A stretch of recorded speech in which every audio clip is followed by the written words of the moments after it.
கும்பகோணம் அருகே ஐயம்பேட்டையில் துணை முதலமைச்சர் உதயநிதி ஸ்டாலின் பிறந்தநாளை ஒட்டி கொடியேற்று விழா நடைபெற்றது.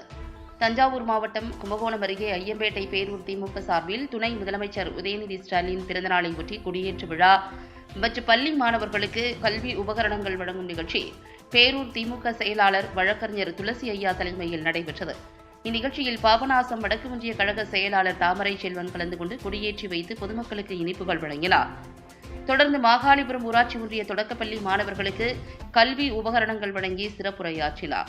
இந்நிகழ்ச்சியில் மாவட்ட பிரதிநிதி முபாரக், பேரூராட்சி மன்ற தலைவர் புனிதவதி குமார், துணைத் தலைவர் அழகேசன், மாவட்ட சிறுபான்மை அணி துணை அமைப்பாளர் பக்கீர் மைதீன், இளைஞர் அணி துணை அமைப்பாளர் மோகன்ராஜ் மற்றும் பேரூராட்சி மன்ற உறுப்பினர்கள், ஒன்றிய பேரூர் வார்டு கழக நிர்வாகிகள் என பலர் கலந்து கொண்டனர்.